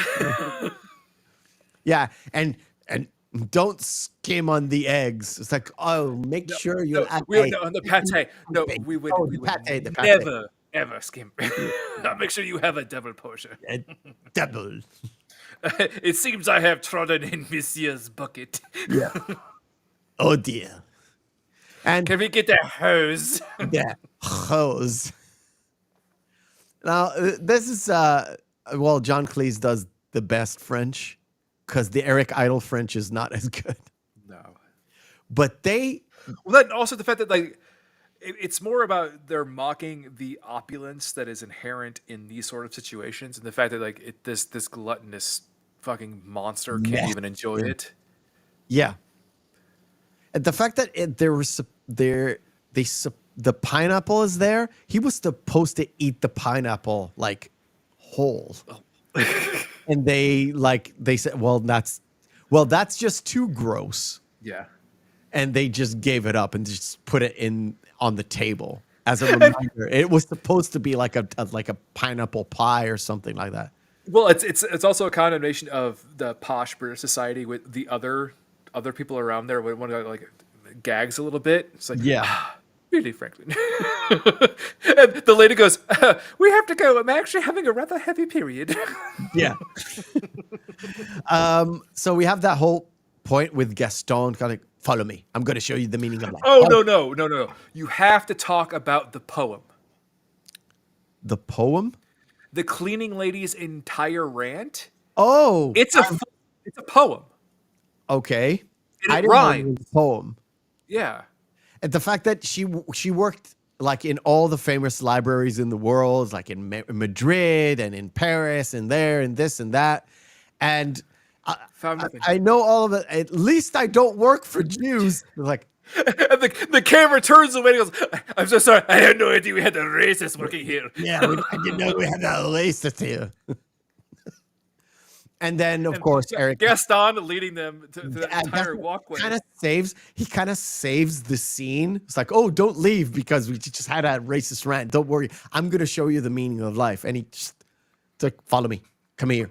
Follow me. And it kind of lingers on. What you make of it. Home. So I became a waiter. I kind of like that bit. I don't know why, but it's just kind of. Fuck you! I'll do what I want. Yeah, well, fuck you. Go follow me. Fuck off. I found out that people love that bit. It's great. stand the whole creosote thing, but they love the whole, oh, you're stringing me along, getting to this beautiful house, saying, oh, I was born here and I was like, and I became a waiter. Don't judge me. Fuck you. And it kind of leads off to the next skit, which is death, basically. Part 7, death. Yeah. It's the execution of Arthur. Yeah. Yeah, I can't really show that bit. No, you definitely cannot show that bit. Yeah. And it's like, we're gathered here today because of Arthur. This is his funeral. And then it kind of turns on its head because it shows Graham Chapman's character. It's like, this is the man who chose his way of dying. And it's the manner of what he chose. The execution was to be chased and then killed by a bunch of naked ladies, basically. But what was his crime? Do you know? Yes. He was a sexual deviant. No, his joke was writing sexual jokes in a motion picture. It's like, oh. Yeah, the whole point is he was a sexual fiend, so he wanted to die in a sexual way, and that was the whole point. He wrote the thing in as they chase him off a cliff, and he lands right there where they're already waiting for him to like be buried, not in the sea, just near the sea. Yeah. Which is just fun. This, like I said, there are bits in the movie that I absolutely love, and not because there's jiggly tits in it. That's just a bonus for me. Well, I can't show that bit. Yeah. We have the Mr. Reaper is here. well, we do have the Terry Gilliam. Like, oddly enough, it would have worked better if it was that was at the end of the autumn years, right before death. Because the leaf in autumn. Yeah. this bit. Wow. That was great because I would have maybe put it on a different path by mistake. Yep, that's good snipping there, buddy. So death is here. I for a long while I didn't even realize that was John Cleese. Oh yeah. And they only chose it. They only chose John Cleese because he's so fucking tall. He's tallest, and it kind of looks menacing in the shot. The whole point is like, but we have company on. We can't have a nut like Mr. Death here. We have guests from the United States. It's like prim and proper, like British people. It's so great. And to prove that he's real death, he's just standing in the middle of this table. The table. Well, I am the Grim Reaper. He keeps saying that. Like, is that all he says? And at some point, like the Terry Gilliam character is like, please listen, guys, just please listen to me. This is actually a unique opportunity to actually speak with them. And it's like, oh, you Americans. With your questions. The fact that you always talk. Let me tell you something. And about that, Mr. Well, you're dead. So shut up. Yeah. And the fact that his supposed wife is like, if we're all dead, how come we all died at the same time? It's like, oh, I'm going to outsmart death. It's like, and then he literally. Oh, no. The other bit, too, is when it was Graham's character who actually misses the. Oh, you British people. None of you have got any bones. Yeah, nah. He says that to the husband, actually, but okay. He says that to Graham Chapman's character. Yeah. Like, you don't have any balls. Is it the salmon moose? And Graham is like, oh, darling, you didn't use canned salmon. You have to love it, too, how prim and proper the character is, because he's supposed to be this posh British character. It's like, yeah, I am so dreadfully embarrassed. And then he does the most un-British thing ever, and he takes out a fucking Walter gun, and he's trying to shoot death. Kind of gotta shrug yourself. Well, gotta give it a shot. Yeah, gotta give it a shot. Oh God. Well, that Clay, the perfect thing, because that was a completely ad-libbed line. It was like, but I didn't have any of the salmon mousse. Yeah. So he takes them and they go outside and he's like, shall we take the car? I love that. And the cars have spirits.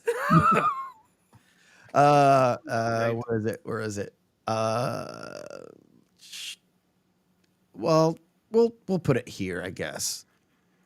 They go to heaven. It's basically the other couple from the other restaurant, because I guess. Well, actually, if you died look from at the food entire, there as well.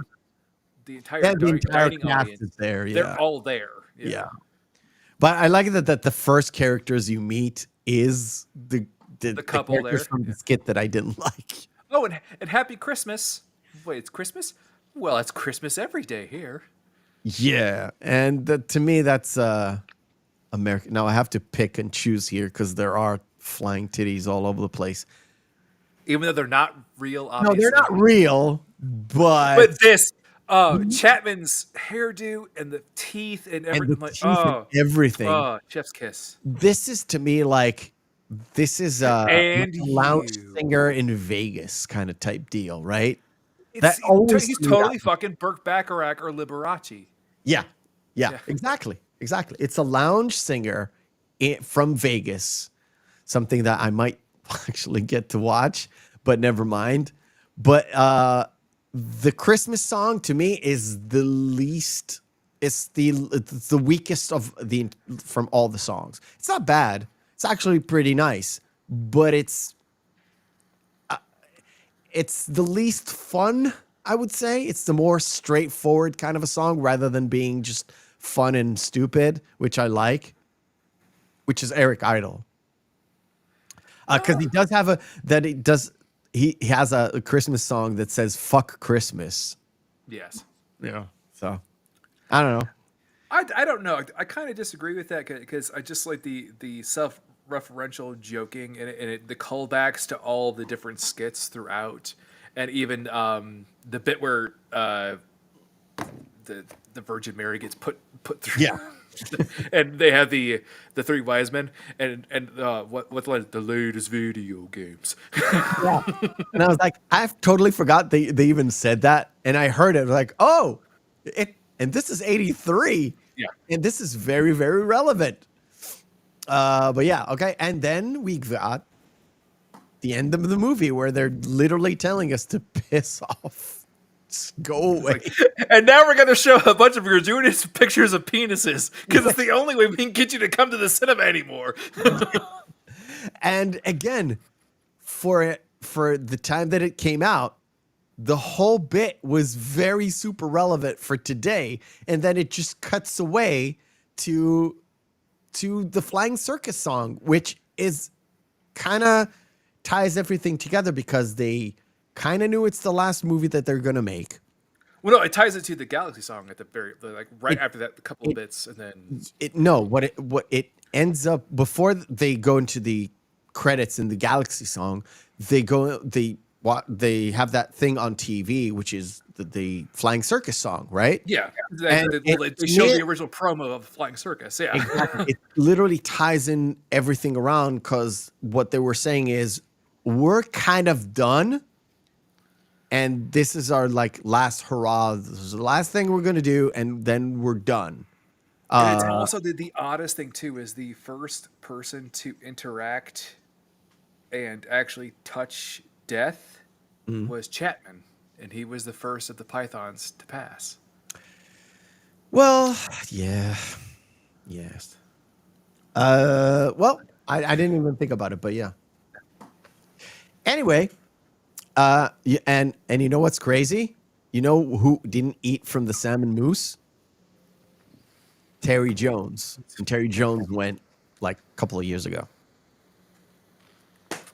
What can we say? Things just to have a way of tying everything up together in a little neat bow. But yes, Tom, are you still with us or you're done? I am, but I do have to fly here pretty soon. So yeah, You gave us way more than I thought. Way too much. Thanks for hanging out, buddy. Appreciate it. You can leave. What you got going on Midnight's Edge this week? Well, we have the shit list tomorrow night where we're going to be going through our top 5, which is been a fun blast of a This show. one And I is think you guys would have romance, fun on right? there if you have time. Again, Last week was romance. This week is bromances. Yeah. romance. Yeah, romance. Ooh, Yeah. we did All a right. month It about was that. very interesting last week. So like, Scribe Light, was it Scribe Light that had like this weird list where it was like not really a romance thing? I don't remember. I need to rewatch it again. Sounds about right, probably, but yeah. He had like this weird list. Like, really, this? It's like, okay, gotcha. There's But always one of them that comes up with some weird stuff, but yeah. other than the shit list, you don't know what's coming up on Monday? Of course, morning show. I'm sure we'll have a post-mortem of Madam Web Yeah. at some point. Good luck. Hey, we could have pre-wrote it. I'm surprised Good luck Andre with that. didn't. I mean, I do urge you to watch the Stuckman thing because it's I'm going to probably use that clip or something at some point. very I'm sure. interesting. It's very interesting, especially because it's him. Well, again, I've got a lot to say, but I'll leave it at that. But thank you very much for joining us, Tom. That was No, I love doing these, and as many as I can participate in, I love to. And as I always say, you guys don't get enough views or subscribers, and it's just too bad. Hey, we'll all try to do what we can for you. Hey, Tom, I thanked you before, and I'll thank you 1,000 times more. I love doing this for fun, and me and Feelings talked about this. We would do this for fun, regardless of any YouTuber and stuff. I don't worry about it that much these days. I just want like guests to come on and just talk to us for a bit of a laugh, talk about bad movies, talk about good movies, whatever it is. Just have a fun on a Saturday afternoon. That's all I want at the end of the day. Yep. Right? For us, I'll bring in another thing, and if you wanna leave, feel free, and if not, it's all good.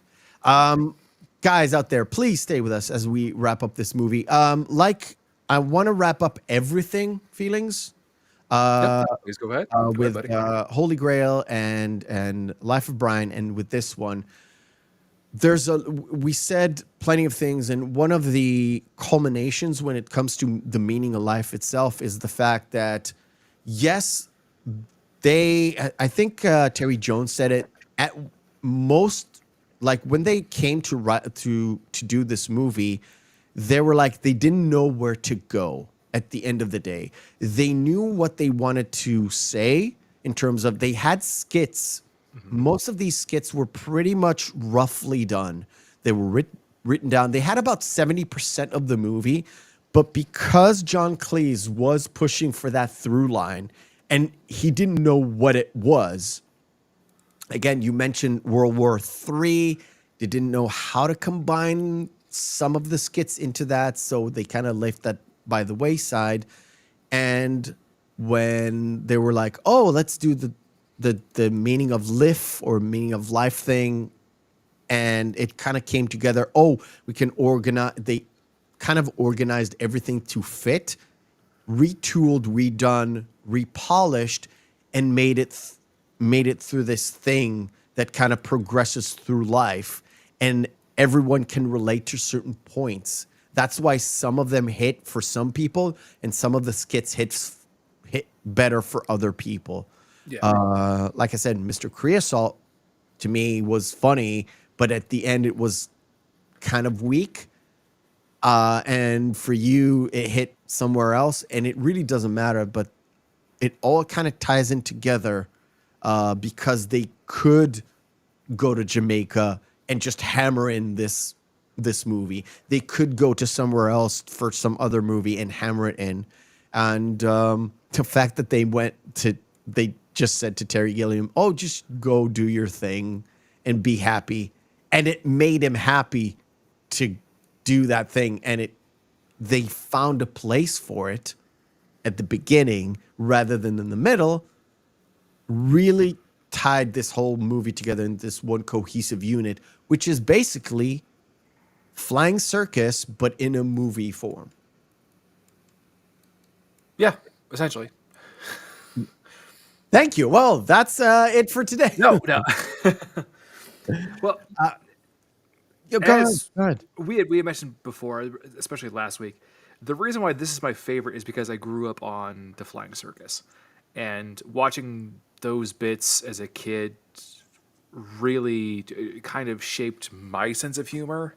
And so when the first time I watched The Meaning of Life, it was after I saw, oddly, The Holy Grail. And The Holy Grail, while I really enjoyed it, especially because I love medieval history too, so it's like, well, this is all wrong, but it's wrong for the right reasons.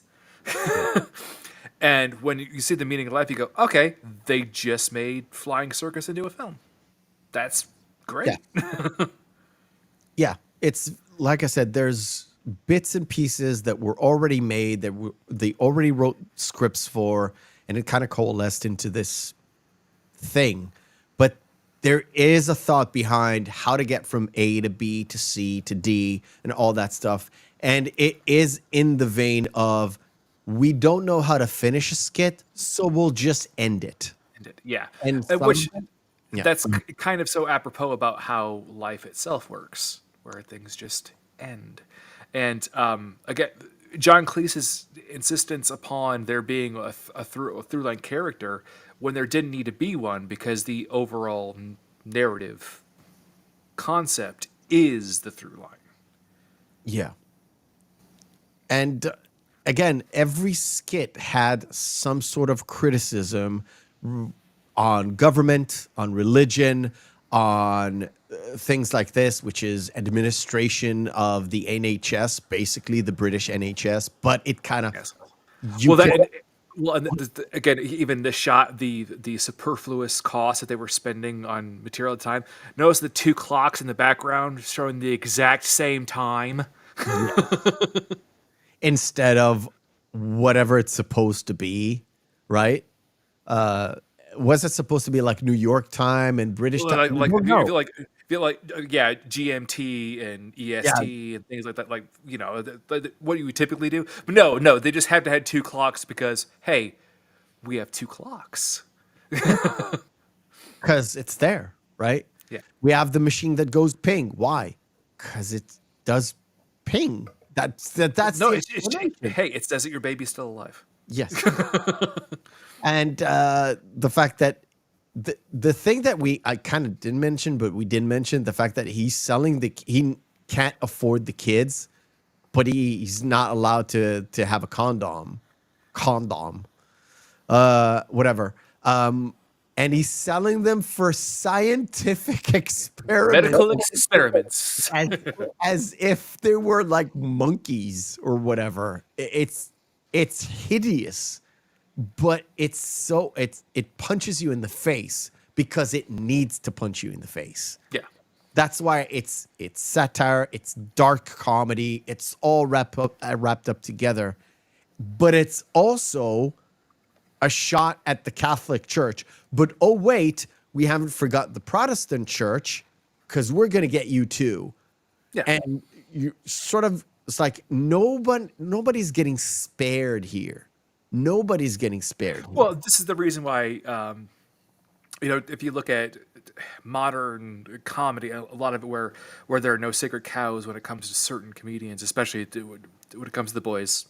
Yeah. Matthew and Trey Parker.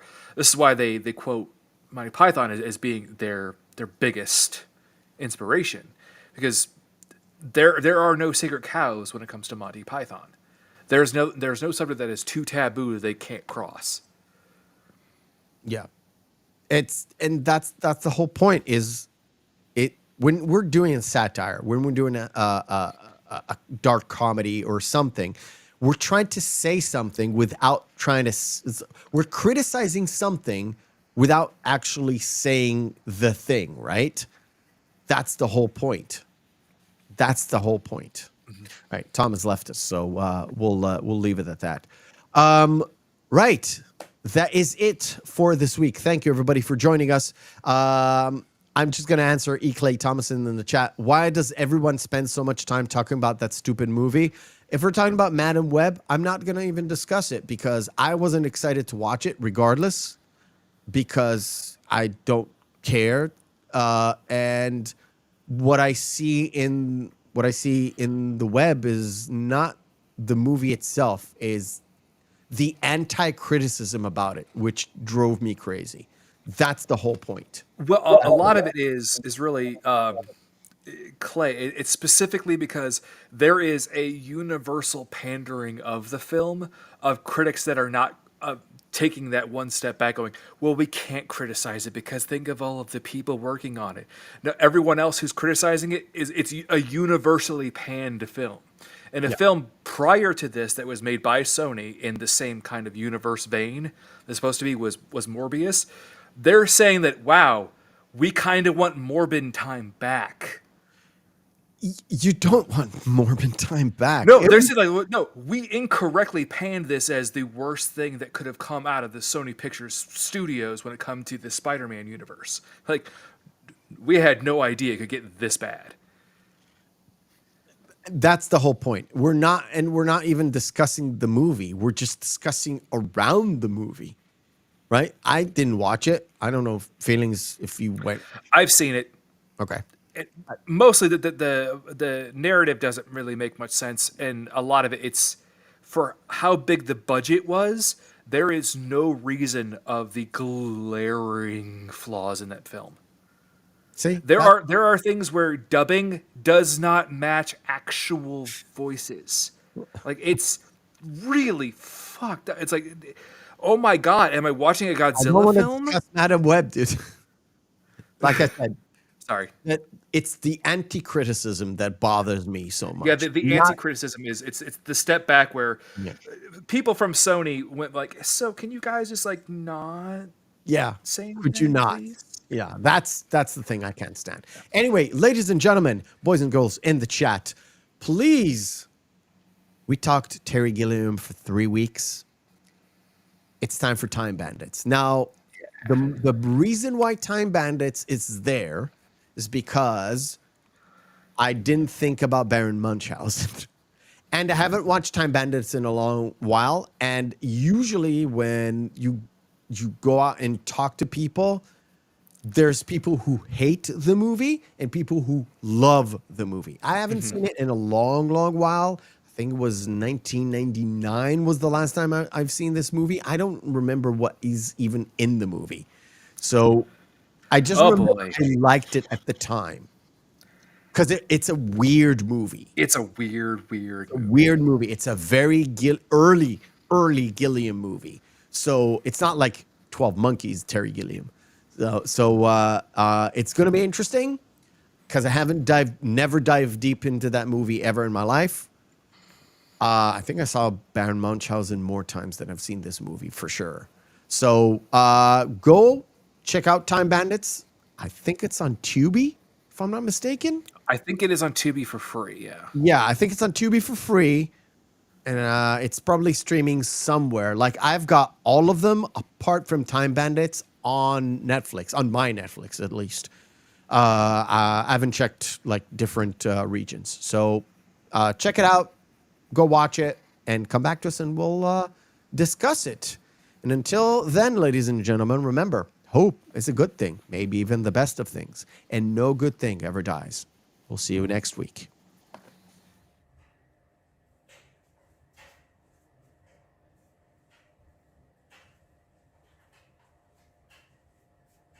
You're still here? It's over. Go home.